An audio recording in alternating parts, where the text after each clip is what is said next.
Dikon, meron ka bang ano dyan, yung hymnals na mga Meron pa. today is Sunday. So let's sing yung mga pang fellowship. Let's sing for worship. Okay.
Hilingin po natin si Brother JR na buksan po tayo sa panalangin.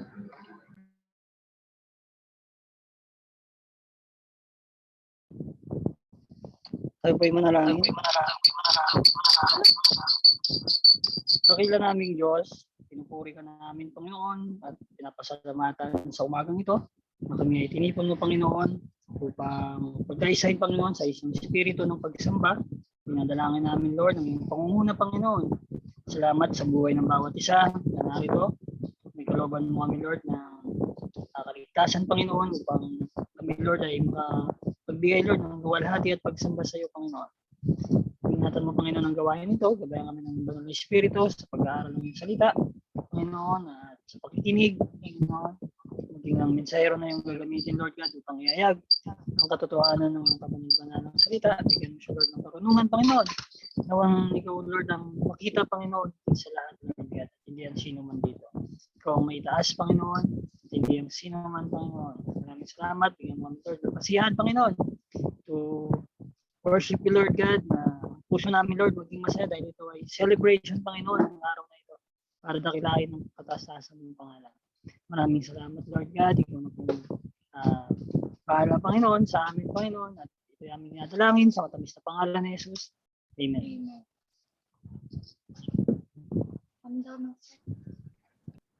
Salamat, Brother JR. At pakibuksan po natin muna ang ating mga camera ho. Bago tayo mag-start sa ating pag-aaral ho. Salamat po. Pakibuksan na lang po camera.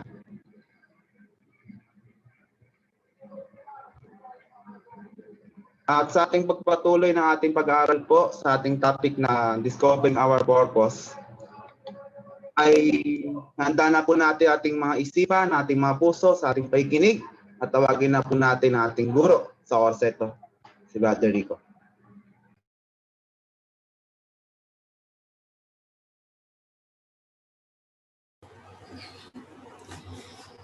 Okay, good morning.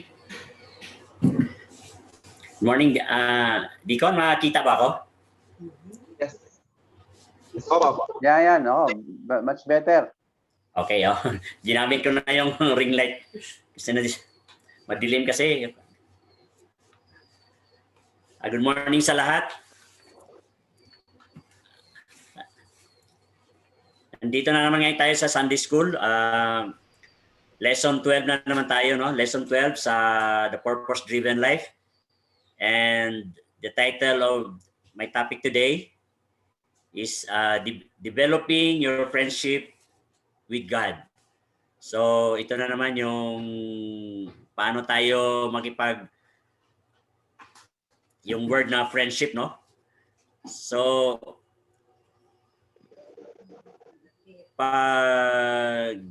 sa mga pagkaibigan natin, lalo na sa halimbawa, no, yung bago tayo sa isang grupo, or as a new member of the church, example, no, tayo ay makipagkaibigan sa lahat ng mga miyembro, and the word friendship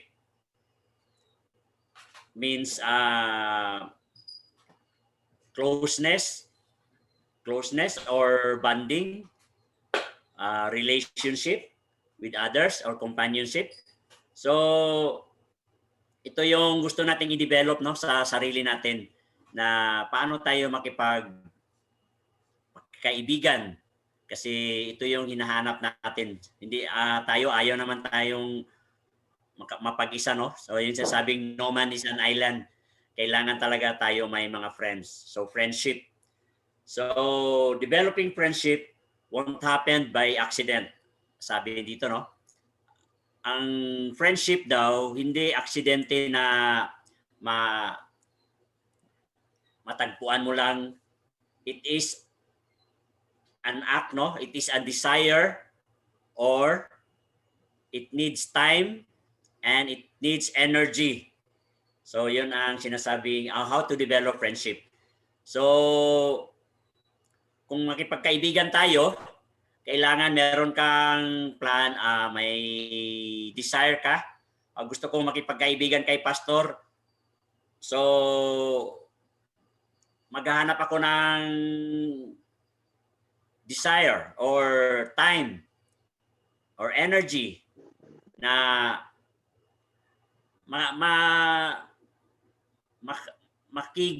maging kaibigan ko si pastor. Paano ko siya maging kaibigan? So we must work on it. Kailangan magtatrabaho ka bago mo maging kaibigan, yung gusto mong kaibiganin, no? So you want to know him very well. You want to desire, you want to make friendship with him, and ginagawa mo lahat ng paraan through action. Basta lalapitan mo ba siya, or iimbitahin mo ba siya? So mga gano'n, no, na paraan, bibisitahin mo. So usually sa church, bibisitahin natin yung mga bagong members. So yun ang ginagawa natin, as an act of friendship. Sa Panginoon, how do we develop friendship with God? So, is it through constant conversation? Yun ba yung kuha natin sa Panginoon? Yun yung bang makipag-develop ng friendship para sa Panginoon? Kasi yun ang isang, as Christian, we have to be friends with God. So how do we develop? Yun ang tanong, no? Kay Brother Lawrence, yung French priest, no? French monk, sabi niya, the key to friendship with God is not changing what you do, but changing your attitude towards what you do. So, kahit kumakain ka, nagtatrabaho, so it is the attitude na yung importante, no? Na hindi naman binabago yung mga ginagawa mo. So yung character mo, the way you act towards God, that is one example of developing friendship to God. So sa James 4:8, punta tayo sa James, no? Yung closeness to God, sinasabi ni James na sa James 4:8, sinasabi niya, draw near to God and He will draw near to you. Cleanse your hands, you sinners, and purify your hearts, ye double-minded. So, sorry. Sa Tagalog, ito isalin ko sa Pilipino, no? Magsilapit kayo sa Diyos at siya ay lalapit sa inyo. Manginglinis kayo ng inyong mga kamay, kayong mga makasalanan, at dalisayin ninyo ang inyong mga puso, kayong may mga dalawang akala.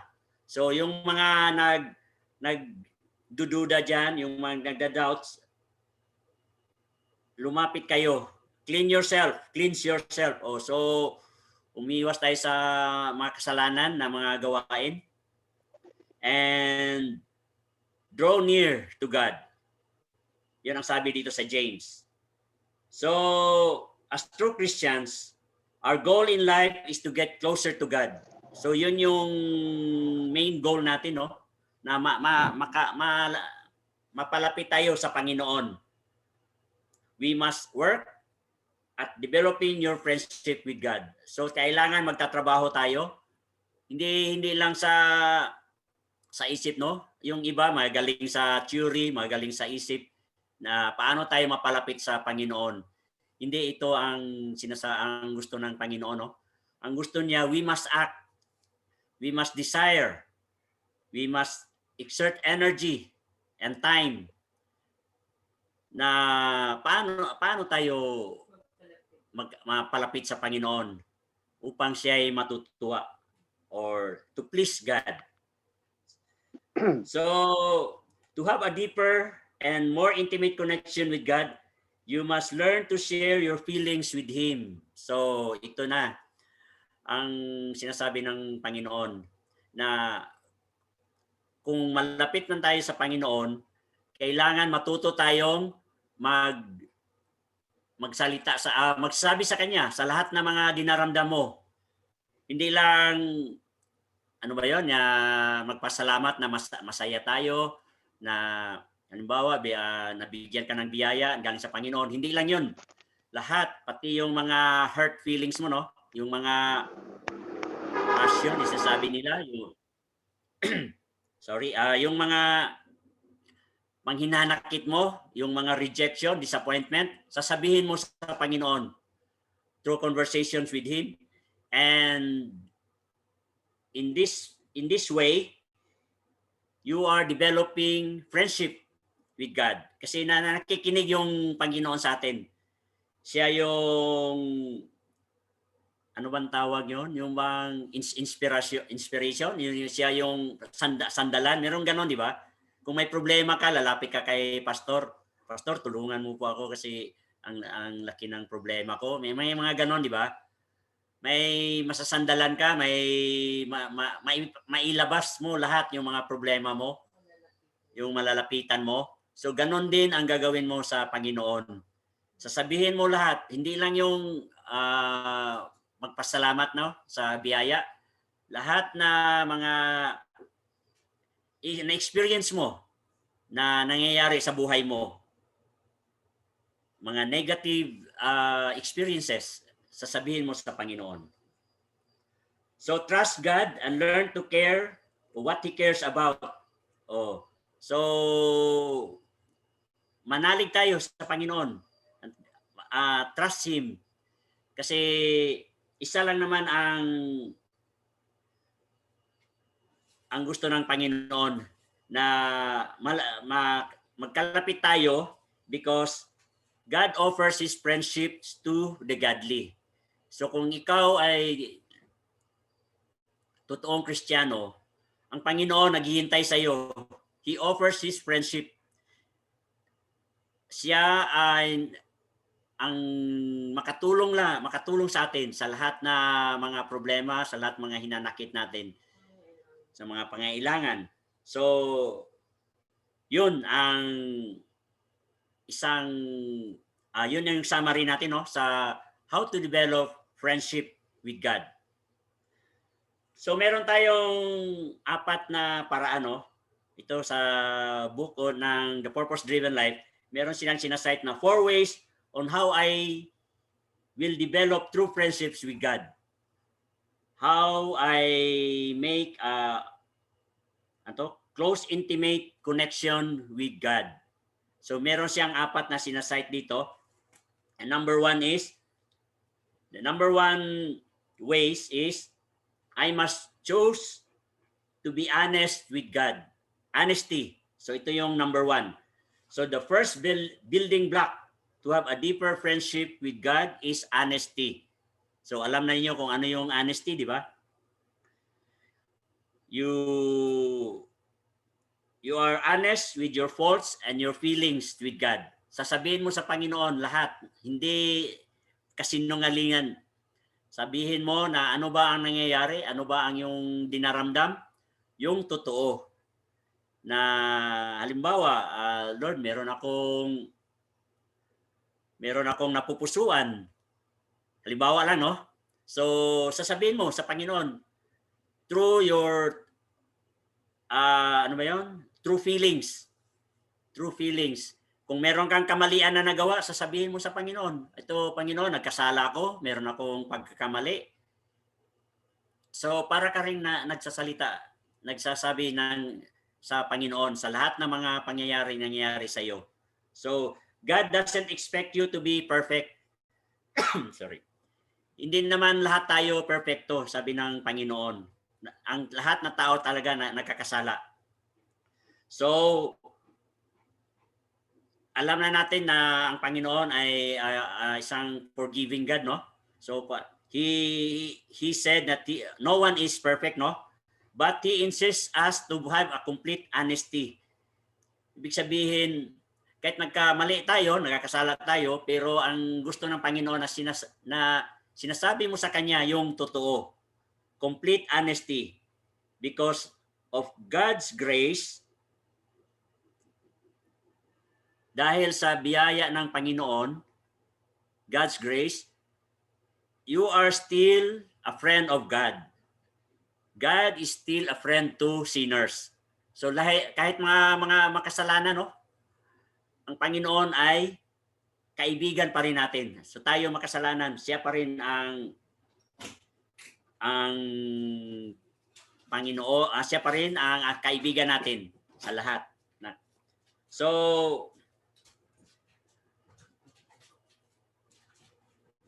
sa Matthew 11, buksan natin Matthew 11:19. Dito na sumasama yung Panginoon sa mga makasalanan. Sabi ni sa Matthew na the Son of Man, Matthew 11:19. The Son of Man came eating and drinking, and they say, behold, a man gluttonous and wine bibber, a friend of publicans and sinners, but wisdom is justified for her children. So, sinasabi dito na ang Panginoon sumasama sa mga makasalanan, pero he is still their friend. Kahit sumasama siya sa mga, ano ba yon? Sa mga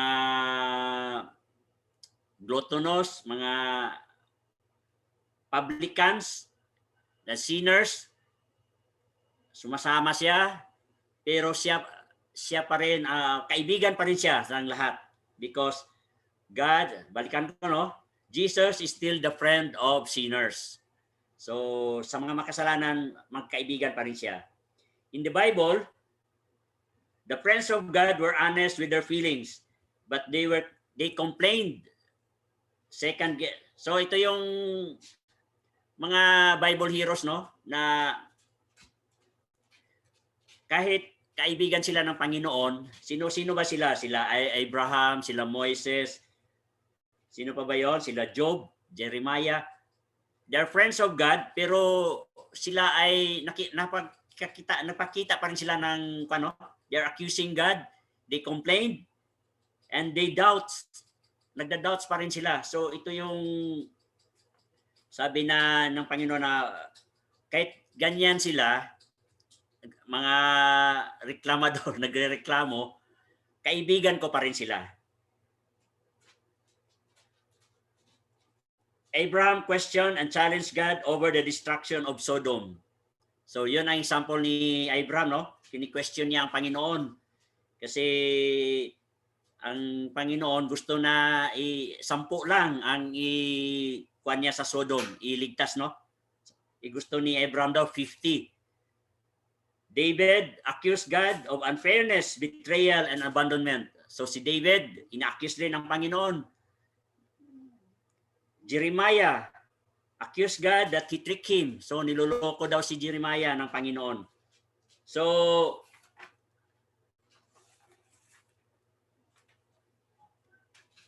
lalo na si Moises, no? Si Moises complained of bringing the Israelites out of Egypt.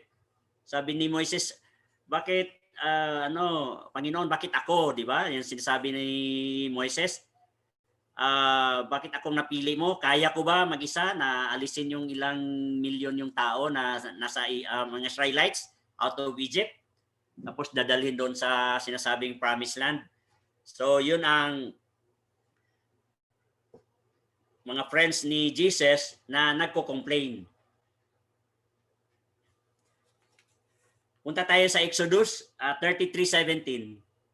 Dito sinasabi ng Panginoon, no, kay Moises, and the Lord said unto Moises, I will do this thing also thou hast spoken. So sabi ng Panginoon, no, for thou hast found grace in my sight, and I knew you by name. I knew thee by name.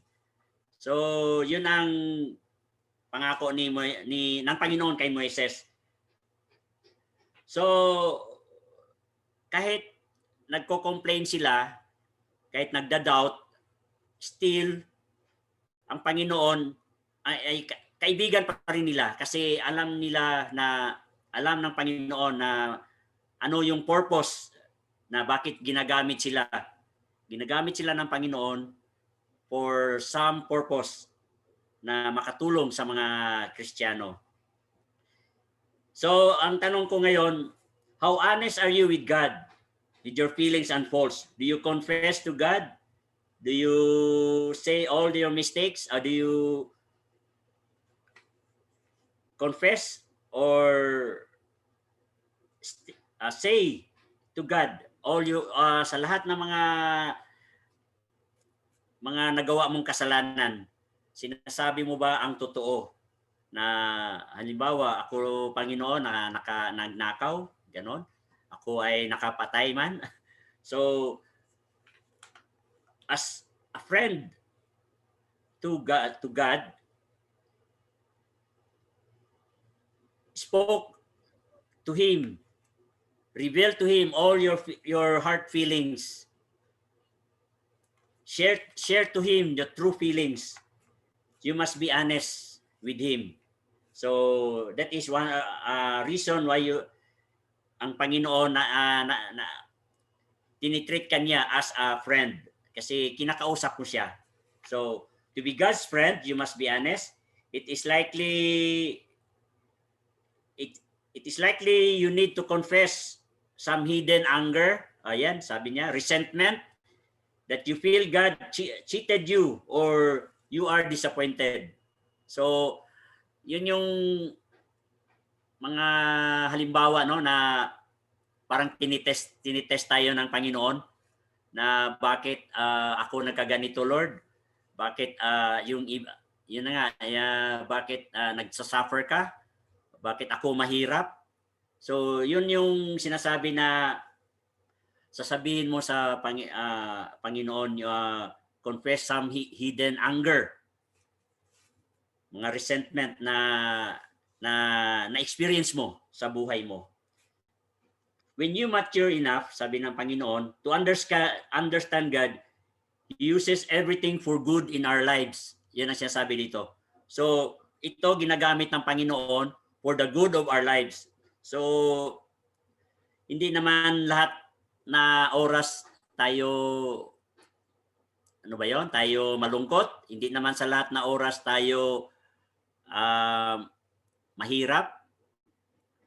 Yung mga disappointment natin. So, ang Panginoon naghahanap ng paraan, no? Naghahanap ng paraan, may ginagamit siyang mga tao, mga bagay na ikaw ay matutulungan. So, people often blame God for hurts caused by others. O, tingnan mo, biniblame natin ang Panginoon. So, but still, God,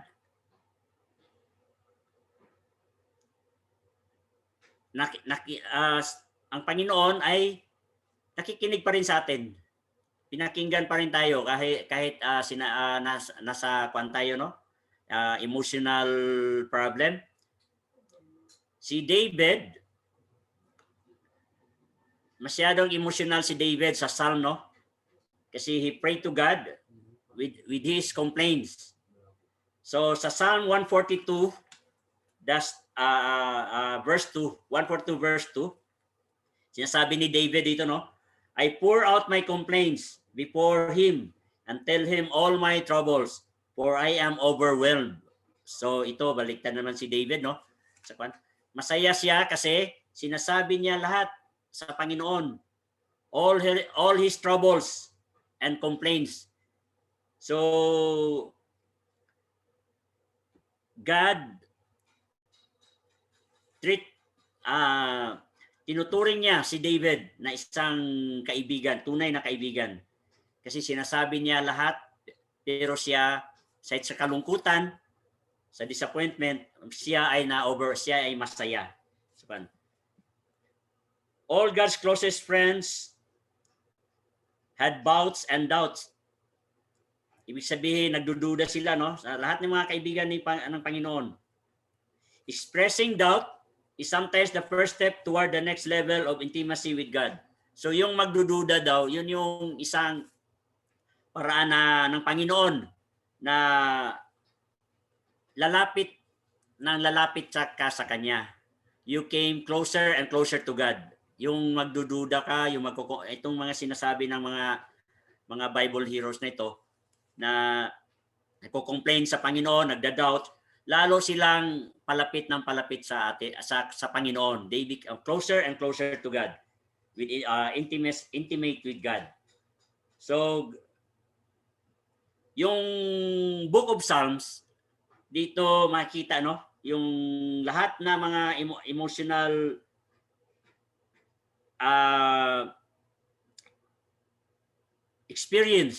emotional experience ni David, example ni David, no? Psalm is a worship manual full of doubts, fears, and possible emotions. Doon mo makikita sa the Book of Psalms. Makikita mo lahat na mga experiences, lalo na kay David. So, this is the number one, first one, no? I must choose to be honest with God. So, yun yung unang paraan, no, na paano ko ba mai-develop na maging close ako sa Panginoon. magkaibiganin ko si Lord through number one, through honesty. So yun ang number one requirement, no? Honesty. Next, number two, I must choose to obey God in faith. Ito naman ang yung tiwala, in faith. Through faith, you deepen your friendship with God every time you trust Him and do whatever He says even when you don't understand it. So, ito may experience natin, no, sa church na sa paglingkod natin sa Panginoon na kahit hindi natin naintindihan, hindi natin alam na yung utos ng Panginoon, sinusunod natin. So that is true faith. Moises just followed God's command when he thinks it's impossible to him to do. So si Moises wala nang ibig sabihin kahit hindi niya naintindihan, sinunod pa rin niya yung command ng Panginoon. So ganun din tayo, no? Meron tayong experience na susunod tayo sa utos ng Biblia kahit hindi natin alam kung anong ibig sabihin ng Panginoon dito. Ano ba ang pagkaintindi ko dito? So, yun ang question, no, na what are God's command? Because of faith, you followed Him even you don't understand it. So, maraming mga utos ng Panginoon. Sa John, punta tayo sa John 15:14, no? John 15:14. Sabi dito, you are my friends, sabi ng Panginoon, if you do whatsoever I command you. So, yun ang sinasabi ng Panginoon. God wants us to preach His gospel to the people all over the world. Example, ipipreach daw natin yung gospel to all the people all over the world. So, ito ay isang utos ng Panginoon na kaya mo bang gagawin? So, yun ang example, true faith. Dahil sa tiwala natin sa Panginoon na tutulungan tayo. The unbelievers think that Christians obey commands as an obligation or guilt or fear of punishment. So yun ang isang ano ba yun? Yung mga unbelievers, yung sinasabi ay kaya pala nag-strict preaching or nag house to house visitation. Example, no? Kasi natatakot sila na ipapanis ng Panginoon nila. Yun ang mga tiwala ng mga unbelievers, yung sinasabi nila. Ang mga unbelievers, marami silang mga mga haka-haka na bakit tayo as Christians sumusunod sa utos ng Panginoon. So baka daw mapunta sa impyerno, siguro. Baka daw hindi maligtas. So we follow Christ because we have been forgiven and set us free. We obey out love and our obedience brings great joy. Yan ang isang Pag makasunod ka sa utos ng Panginoon, para bang masaya ka, deep within, brings you great joy. Kung nakapag-share ka man sa ibang tao, na i-preach mo yung mga salita ng Panginoon, ang feeling mo ay parang ma-overwhelm ka, no? Yung great joy, hindi mo maintindihan. Kasi dahil sa tiwala mo, through faith in God, as based on His command. So, we obey God out of duty. We obey God not out of duty, but because we love Him and trust Him that He knows what is best for us. So, yun ang isang natin, no? We obey God. Bakit? hindi lang sa duty or fear, but dahil sa ano bang kagandahan para sa atin, no? What is best for us, na yun ang tiwala, yung tiwala natin. So, Jesus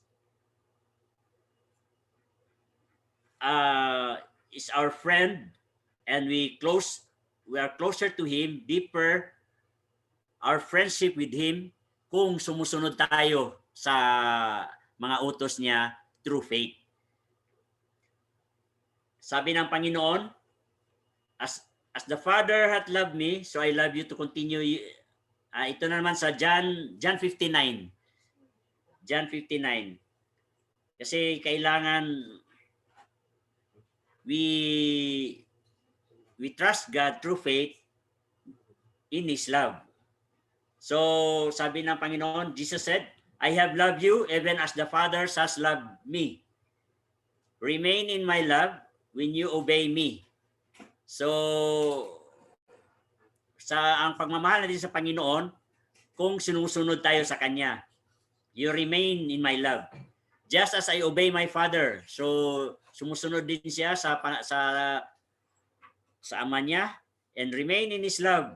I told you, this is that you will be filled with joy. Yes, your joy will overflow. So dito sa John 59, dito sinasabi na masayang-masaya ang Panginoon dahil sa sinusunod niya yung utos ng ama niya. Si Jesus ay masayang-masaya kasi sa pagmamahal niya sa ama niya, sinusunod yung lahat ng mga utos na galing sa ama niya. Jesus' relationship with His Father is the model of our friendship with Him. So yung ginagawa ni Jesus sa ama niya is our model. Siya ang yung modelo as an act of friendship sa Panginoon. Jesus did whatever the Father asked Him to do out of love. So sinusunod ng Panginoon ang lahat hanggang sa kamatayan niya. True friendship is not passive. It is action. So kailangan talaga sa pagkakaibigan, sa pagkakuan ng Panginoon, kailangan papakita ka ng action. When Jesus asked us to love others, sinusunod mo ba ito? Jesus asked us to help the needy. Tumutulong ka ba sa mga nangangailangan? Share our resources. Yung mga kayamanan mo dyan, kung mayaman ka, ipamimigay mo na. Keep our lives clean. Offer forgiveness and bring others to God. Love motivates us to obey immediately. So yun ang sabi ng Panginoon sa atin, no? Yung utos. Kung totoo ka mang kaibigan ko, susundin mo itong utos ko. Love one another, help the needy, share our resources. So tumulong ka sa kapwa mo, lalo na sa mga nangangailangan. God treasures simple acts of obedience. So sabi ng Panginoon, yung lahat ng mga ginagawa mo ay mapiplease mo na ako. Yung tumutulong ka, sumusunod ka sa what I have instructed you, sa what I have commanded you, even hindi nanonotice sa iba, no? Meron kasing mga tulong na hindi napansin ng ibang tao, but God noticed you and considers them as an act of worship. Okay. So, yung mga ginagawa mo sa kapwa-tao, yung mga sinusunod mo ng mga utos ng Panginoon, ay nanonotice ng Panginoon. Nakikita niya yan kahit hindi nakikita ng iba, no? So, and He also considers this as an act of worship. So, yun ang maganda, no? Kung tumutulong tayo, it is an act of worship.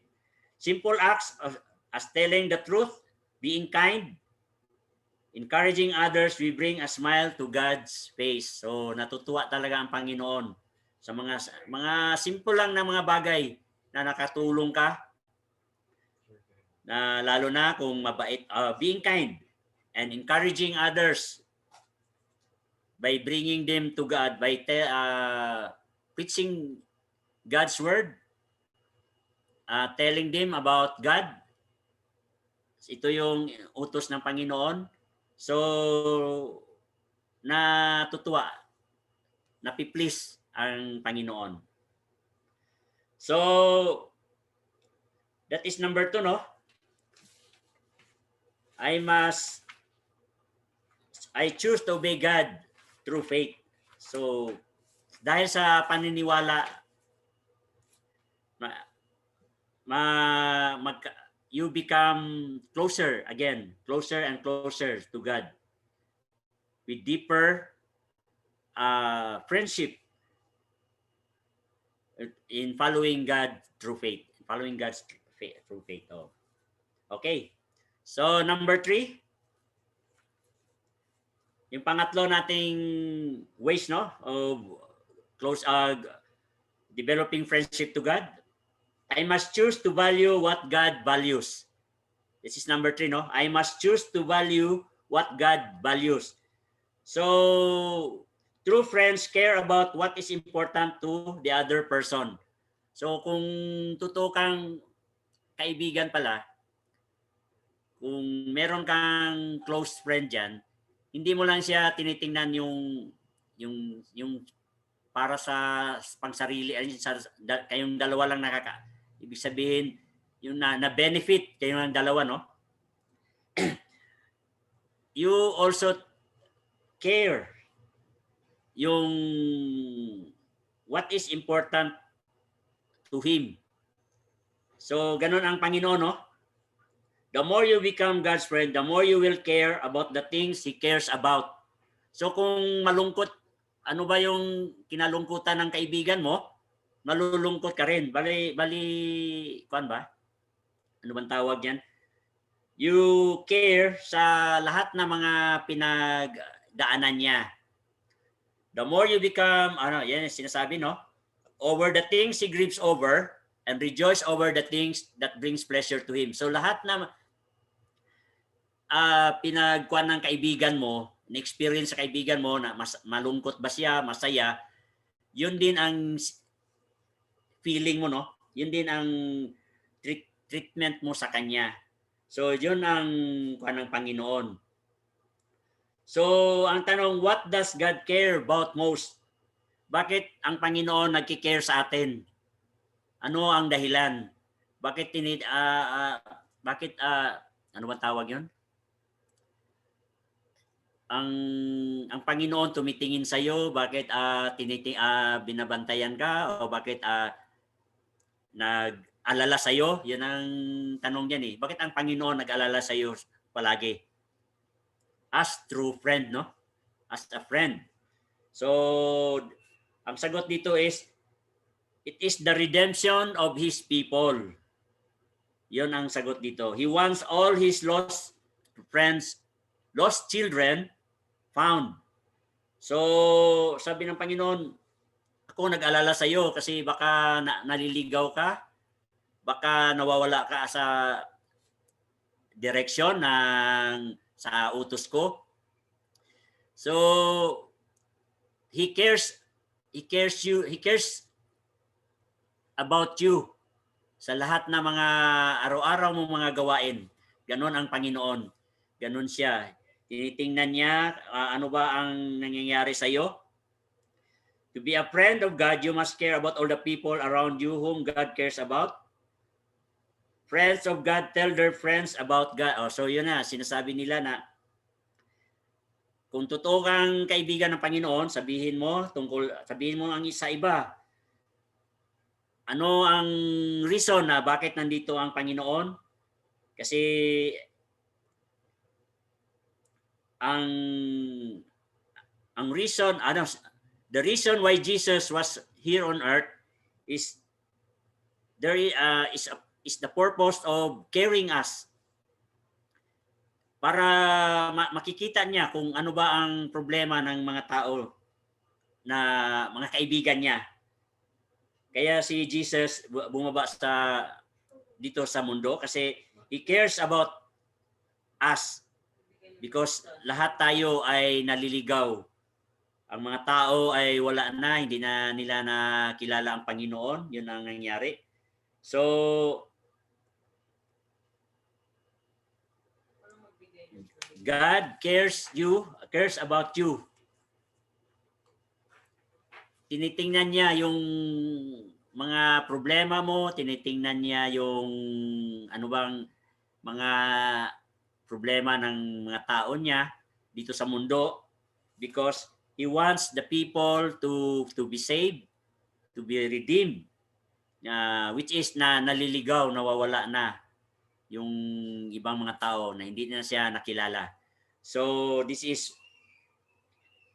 the value that God cares for us dito sa mundo.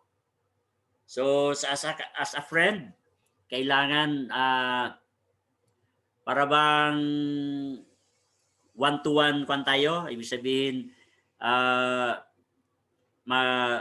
binabalyo natin yung problema ng kaibigan, binabalyo natin yung ano bang kasiyahan na experience niya. So ganun ang Panginoon. We value what God cares for us. So that is number 3, no? And the last,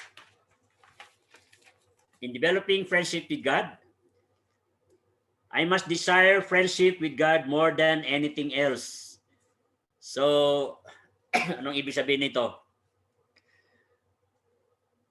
Desire is one of the requirements of friends to make friends with. Sa friendship, di ba, kailangan meron kang action, meron kang time, energy, and most of all, desire. Kailangan meron kang, ano bang Tagalog ng desire? Meron kang plano o Hangarin. Hangarin, yan. May hangarin ka na paano mo makikita yung totoong friendship ng Panginoon. So, si David ay passionately desired to know God above all else. So gusto ni David na makilala pa ang Panginoon higit sa lahat, higit sa lahat. He used words like yearning, thirsting, hungering, yun ang ginagamit ni David. So nag-thirst siya, nag-hunger siya, na gusto niyang makilala ang kabuuan ng Panginoon. So sa Psalm 63,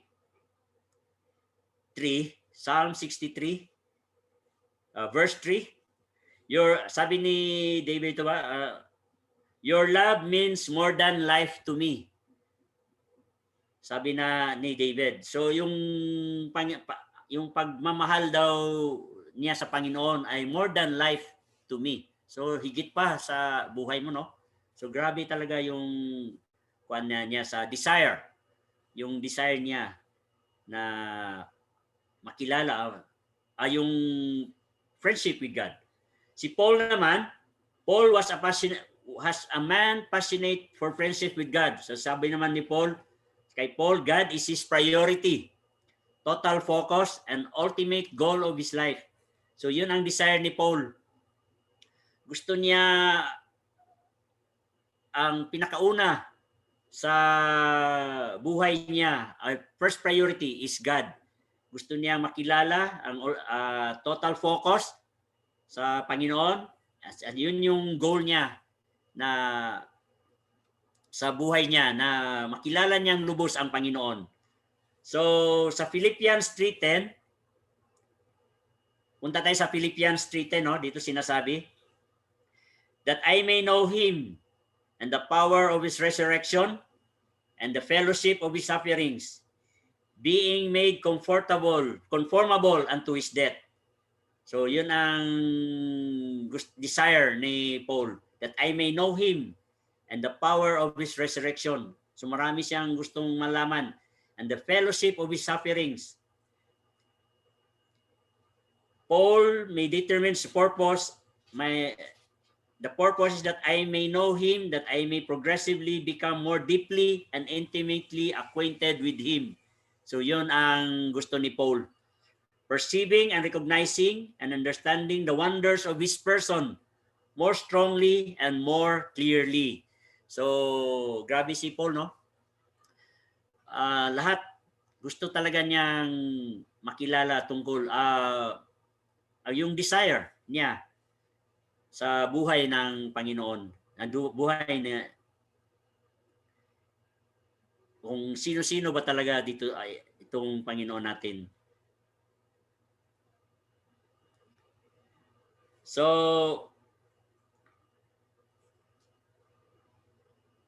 yung desire natin sa Panginoon, hindi lang talaga hindi mo ayon kung makaya mo itong ginagawa nila ni David, ni Paul sa present times. Kung nagdi-desire ka ba ngayon na paano mo ma-achieve yung tungkol sa pagpakilala natin sa ating Panginoon. Your desire to be friendship with God more than anything else. Sabi ni Jeremiah sa 29:13, and you shall seek me and find me when you shall search for me with all your heart. So ito si Jeremiah na talagang naghahanap, no? Naghahanap siya. Search for me with all your heart. Sa Timothy, 1 Timothy 6:21, some of these people have missed the most important thing in life. They don't know God. So yun ang nami-miss natin. Yung iba, hindi naman lahat, no? Karamihan sa atin, Christians, hindi pa natin kabisado sino ang Panginoon. We miss God. This is the best natin, no? Na hindi pa natin lubos kabisado. Hindi pa natin lubos kilala ang Panginoon. So, yun na nga ang ginagawa nga natin. We must read the Bible. We must attend Bible bonding, study the Word of God. So, para makilala natin, lubos nating makilala ang Panginoon. So, as a conclusion, to all Christians, the truth is you are close to God as you chose to be. So, it is by choice, no? Pinipili mo. Hindi naman na sa isip lang, no? Talagang choice mo na being close to God, kagustuhan ko. Intimate friendship with God is a choice, not an accident. Yan, balik na naman tayo, no? Hindi naman aksidente na nakilala ko ang Panginoon. Kagustuhan ko na lubos kong makilala, maging friend ko ang Panginoon. You must intentionally seek it. So intentionally, kailangan hahanapin mo o gaganapin mo. God is not mad at you. It's mad about you. Hindi naman galit. It's not mad about, sabi dito, no? God is not mad at you. He's mad about you. So yung attitude mo, no? The attitude ang pinag-usapan dito. He will do whatever it takes to bring you back into fellowship with Him. Gagawa ng paraan ng Panginoon na makilala Kanya, maibalik yung tiwala sa niyo sa Kanya. Start asking God to give it to you and keep on asking until you have it. So sa ngayon, bilang true Christian, mga Kristiyano tayo, ask God na sana mapalapit tayo sa Kanya, no? We become deeper, closer and closer to Him. Pray for it, ask for it. A friendship with God is a relationship that will last forever. So, once na maka-establish na tayo ng friendship with God, tuloy-tuloy na yan. Wala nang makabawi sa atin, no? Wala nang So kasi nakilala na natin siyang lubos bilang isang kaibigan. So a relationship that will last forever. So ito yung tanong, have you been missing out the most important thing in life? So ito ba yung na-miss mo sa ngayon? Pag-isipan mong mabuti. Nami-miss mo ba itong bagay na ito? You can do something about it starting now. So mag-umpisa ka na ngayon. Remember, it's your choice. It's your choice. Kagustuhan mo. You are as close as God as you chose to be. Yun ang sinasabi dito. Once you chose na ginagawa mo lahat ng gusto ng Panginoon, you are close. You follow Him. You followed Him. You pray to Him. You talk to Him. So lahat na yon, being close to God, na nakukuha mo na. So, let's pray and ask for it. Ang question is, what practical choices will you make today in order to grow closer to God? So, ito ang tanong sa buhay mo ngayon. Practical choices. Ano ba yung mga ginagawa natin ngayon na makakilala ka sa Panginoon, ano ba yon? You become closer to Him every day, every hour of your life. So, yun ang sinasabi dito ng Panginoon. So, lahat ng mga desires, lahat ng mga requirement to become closer, to be a friend with God, kailangan masusunod mo lahat ng kagustuhan ng Panginoon. Kahit hindi mo siya naintindihan, sumunod ka. Kahit ano ba yon, labag sa kalooban mo, may mga ganon, magko-complain ka. So dito ma-experience nyo dito sa lahat ng mga requirement with being honest to God, to Him, being faithful, being value sa lahat na you value sa lahat ng mga valuable things na ginagawa ng Panginoon para sa iyo. So that's all, and I hope you understand ang lahat na intindihan. So kung may tanong man, pwede kay pastor na lang itanong nyo. So okay, thank you, and that's all.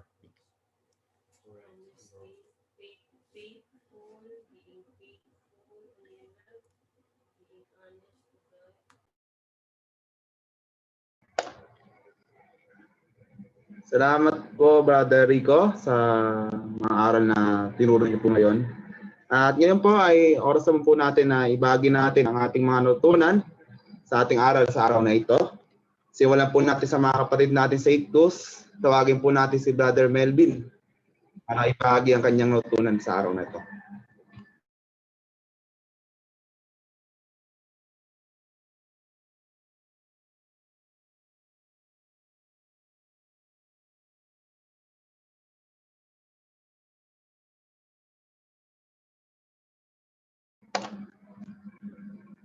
Kung wala po si Brother Melvin,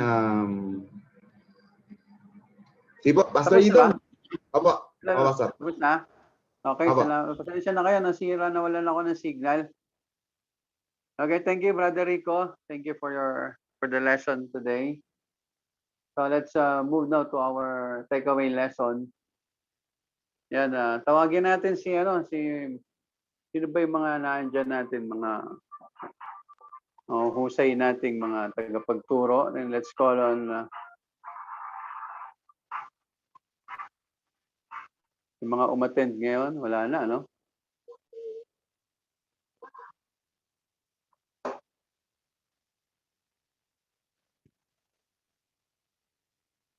Okay, Pastor Idong, will you please share your takeaway lesson? Magandang umaga po sa bawat isa. And praise be to God for the lesson na hinatid po sa atin ni Brother Rico. Siguro ang aking pong takeaway lesson is yung great reminder na to value what God values. Kasi it is encompassing sa iba't ibang mga prinsipyo ng buhay. For example, if you want to live right before God, holy before God, at hindi natin nagawa, reflection yun na hindi mo binavalue kung ano yung binavalue ng Panginoon Diyos. Minsan mas binavalue pa natin yung sarili natin o yung gusto nating gawin. And sometimes Christians really do reflect sa nila pong mga buhay na mas pinapahalagahan natin yung mga bagay na na hindi naman magbibigay glory sa Panginoon Diyos. So it is a perfect reminder sa atin to value what God values, di ba? Instead of spending your time na manood ng television, hindi mo naman pinapaniwalaan kung ano mang mga fairy tale o ano mang mga bagay na yan kumpara sa bagay na talagang pinapaniwalaan mo. Then that speaks of who you value the most. Dapat bilang isang Kristiyano, yung seeking first the kingdom of God and His righteousness, yun talaga yung isa sa pinakamatinding susi ng ating buhay bilang isang anak. And it is a reflection of our relationship with Jesus. If we truly value what God values, then it must reflect sa ating buhay. So yun po yung aking pong takeaway lesson. Okay. Thank you, Pastor Idong. And according to our lesson this morning, what God really values the most is the salvation of His friend. Okay? Tama ba, Brother Rico? No?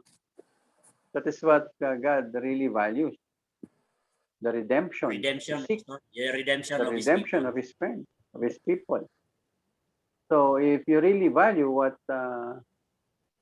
is valuable to God, then you must be passionate in sharing the gospel of salvation to your friend. If you want to make friendship with God, if you want to be closer with God, then you should be in His business as well. Okay? What matters most to God is the salvation of His people. Therefore, that should be your first priority. If you truly believe that you'd like to develop friendship with God, then be passionate in sharing the gospel to your friends. Kasi yun nga yung example ni Jesus Christ, gaya ng sinasabi ng lesson natin this morning. And you cannot deny that dahil sabi mo nga, kung ano yung pinapahalagahan ng Panginoon, dapat yun din ang higit mong pinapahalagahan. But it is costly. Tama, no? It is always costly to follow the Lord Jesus Christ. Pero yun yung challenge ng friendship. Makikipagkaibigan ka lang ba dahil komportable ka? Makikipagkaibigan ka lang ba dahil may pakinabang siya sa'yo? How about kung ikaw naman ang gagamitin ng kaibigan mo at kailangan ka niya? Hindi na kayo magkaibigan? That is sometimes what seems to be very ironic in our relationship with God. Para nagiging one way lang. Lord, give me yung gusto ko, bigay mo yung gusto ko, ito yung gusto kong mangyari, ito yung gusto kong mangyari. But wala ka nang pakialam kung ano yung gusto mangyari ng Panginoon, ano yung nasa puso ng Panginoon. So most of the time we are hindi tayo patas makipagkaibigan sa Panginoon. And that sometimes make our relationship sa Panginoon nagiging mabigat. But tama rin sabi ng ating teacher kanina, but God is not mad at you, but mad about you. Okay? Ang ganda ng phrase, ano? He is mad about you. He's always concerned kung ano yung makakabuti sa atin. At yun yung passion ng Panginoon. Kaya tinuturuan niya tayo, bigyan mo ng value yung mga bagay na mahalaga sa akin. Kaya mabuti yung paalala sa atin ng Panginoon kasi lalo na ngayon, no? Mga panahon ng pandemic to, wala na naman tayo sa ating church. And I hope some of you, many, or I mean, all of us are not happy with this situation. But we are just trying to be contented with our present situation because this is the challenge ng ating Christian faith. Okay, that kahit na sa platform na ito, gusto nating i-express pa rin sa Panginoon na whatever may happen, Lord, we're still best friend. We will still value the things that you value most. But in the comfort of our homes, hindi ko alam kung paano tayo nag-worship ngayon. Eh. Sana hindi tayo masaya na natitigil yung worship. Ano? And yet eager tayo to find ways, maging kagamit-gamit pa rin tayo sa Panginoon, especially during this day. This is the day of the Lord. This is holy to the Lord. Amen? And sad thing na nag-express tayo na hindi nagiging mahalaga sa atin yung mga bagay na pinapahalaga ng Panginoon. Just because nakukuha natin na huwag mag-attend. Okay? Look at our attendance today. Naandyan na tayo sa bahay natin with our gadgets. Hindi ako naniniwala na may mga Kristiyano pa na walang gadgets, lalo nasa city tayo. But look at our attendance today. We supposedly 100 plus today. But look at your screen. That is a manifestation that we really do not value what God's value most. His glory. That is Christianity is all about. It is about the glory of God. Okay, kaya tama yung lesson sa atin yan. We have to develop our friendship with God. If you want to become a better Christian, a better version of you, a believer who is passionate to love God, then we have to develop our friendship with God, I believe. This is a very timely lesson for all of us. Ganun din sa akin.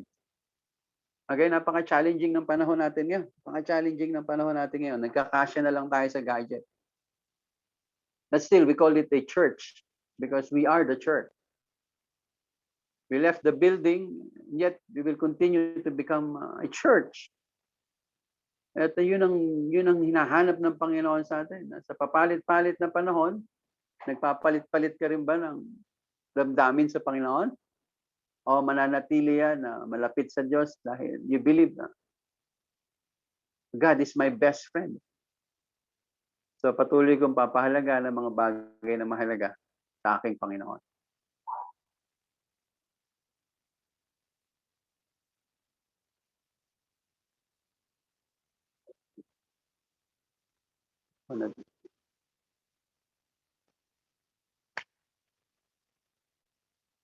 Hello, are you there? Naghang na naman ata ako.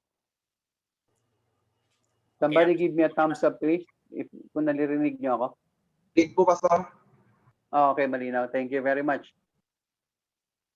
So, thank you, Pastor Idong and Brother Rico. Thank you very much. Let's listen to Ate Milen, please. Punta naman tayo ng Pandakan, Manila. Ate Milen, pwede kang mag-share ng takeaway lesson mo this morning. Good morning po. Ang takeaway lesson ko po for today is I must choose to obey God in faith. I must choose to obey God in faith. Amen. Sabi nga ng Panginoon, you are my friend if you do what I command. So, I'm able to develop my friendship with God. Dapat gawin ko or piliin ko na sundin ng Panginoon sa pananampalataya. Kagaya ng sinasabi na mahalin natin yung kapwa natin. Though medyo mahirap siyang gawin. Kasi para mahalin mo yung kapwa mo na hindi ka ibig-ibig. Pero kailangan mo siyang gawin kasi yun ang inuutos ng Panginoon. Kasi nga kaibigan natin siya eh. We are developing friendship with Him. So kailangan natin gawin kung ano yung inuutos niya sa atin. So isa yun sa kumbaga parang challenge din sa akin na gawin yung kung ano yung mga inuutos niya na walang hesitation. ay, kumbaga wala tayong katwiran at wala din tayong dahilan para hindi gawin. So, yun yung takeaway lesson. Okay, thank you. Thank you for sharing. Who else would like to share their takeaway lesson? Ako po, Pastor. Okay, go ahead. Sino to? Si Melvin po, tinawag po ako ni Deacon kanina. Ay, okay, Pasensya okay. na, Hindi ko Go, go, na go, go. umayos yung headset. Okay. Yun po. Ang takeaway ko po is yung sinabi ni Brother Rico kanina na yung desire natin sa relationship about kay God and kay Jesus. Siyempre, yun nga po. Minsan, yung desire natin is makamundo eh. Minsan ay na isang tabi na yung desire natin na about sa pagde-devotion or sa quiet time natin. Minsan pagising pa lang natin sa umaga, parang iba na yung desire natin. Like nagugutom tayo, minsan mas nauna natin pagkain or papasok na tayo sa opisina, gano'n. Wala na tayong time minsan sa devotion o sa pagdadasal, pag-iisip na kay God. So yun po yung takeaway ko, yung desire natin sa pag-relasyon kay God. Lolo ko ba yung signal ko siya?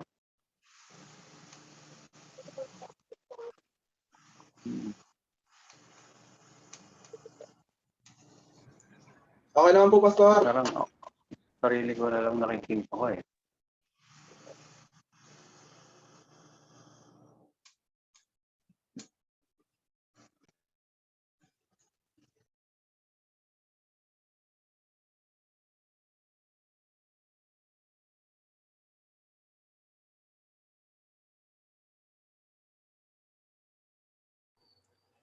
Nakamute ka, Pastor. Nakamute. Nandiyan ba si Brother Melvin?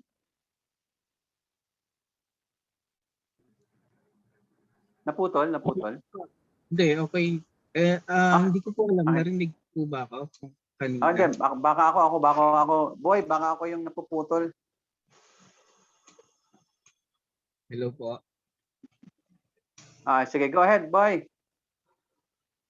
Yun nga po, yung ulitin ko na lang po, yung takeaway ko po is yung sabi ni Brother Rickes, yung desire natin sa pagrelasyon kay Jesus. Yun nga po Yes. kasi minsan yung desire natin as a human is iba or makamundong desire, like hindi natin pina-prioritize yung pagrelasyon kay God sa pagising pa lang natin sa umaga. Yung naisip kagad natin is kung anong gagawin natin sa buong maghapon or sa umaga or sa trabaho. Minsan iisip natin yung trabaho kagad, wala na tayong time kay God na mag-devotion or yung quiet time natin na nako-compromise na dahil sa mga nangyayari or mga ibang desire na pumapasok sa isipan natin. So yun po yung takeaway ko. Yung Amen. desire natin unahin si God. Amen. Praise God. Thank you, Brother Melvin. Sino pa? Meron pang gusto mag-share ng kanilang takeaway lesson?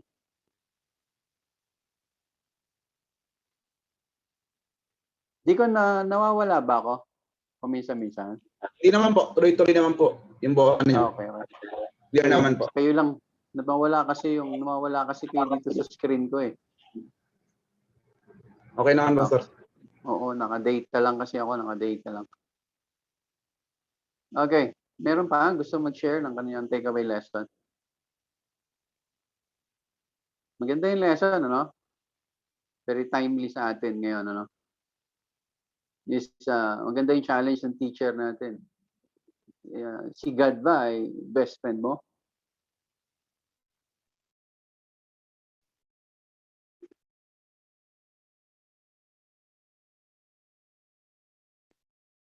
Yan, nawala si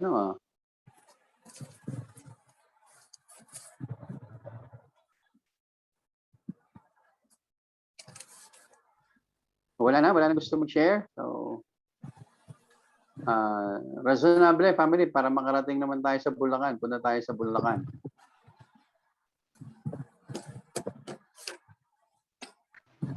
Gandang umaga po sa lahat. Sa akin naman morning. po, ang takeaway lesson ko ay yung number 1. I must choose to be honest with God. So sa akin po, ito yung nagbigay sa akin ng reminder na hindi lang gusto ng Panginoon naririnig yung pasasalamat natin sa Kanya, kundi gusto niya rin marinig yung mga fears, yung mga doubts, yung mga question natin sa Kanya. So being a good friend, dapat lahat ng ating mga nasasaloob, nasasabi natin sa Panginoon. Dahil doon yun magiging daan para mas magkaroon tayo ng intimate relationship sa ating Panginoon. Yun po, Pastor. Okay. Salamat. No? Okay lang. Pag kasi sa friend mo, dapat honest ka talaga. No? Okay. So, maraming salamat. No? I believe wala na rin tayong oras. Kaya remember Jeremiah 29:13. This is our memory verse for this week. Jeremiah 29:13. Okay. So maraming salamat po. I hope na nagkaroon tayo ng blessed Sunday school today. And may the word of God be our strength and a constant reminder na God is our best friend na naghihintay ng magandang relationship nag-expect ng magandang relationship sa atin. Okay? So let's call back our teacher to close us in prayer this morning. Brother Rico, please close us in prayer. Okay, let us pray. Panginoon, maraming salamat sa pagkakataong ito na kami po ay may mga natutunan na naman, Lord, tungkol sa iyong mga salita. Maraming salamat, Panginoon, sa opportunity na binigay mo po sa amin sa pagsisilbi sa iyo, pagsasamba sa iyo. Thank you, Lord, sa lahat ng mga biyaya, sa lahat na safety na binigay mo po sa amin. Panginoon, kami po ay nanalangin sa lahat naming mga pangailangan, sa lahat naming mga hinanain sa iyo, Lord. Sana pakinggan mo po kami. Forgive us our sins, Lord, and lead us not to temptations always. Panginoon, itong lahat ay aming pinapanalangin sa pangalan ni Jesus. Amen. Amen. Amen. Good morning. A blessed Sunday, everybody. I'll see you after 10 minutes sa ating worship proper. Second part ng ating worship. So let's have a break. Pwede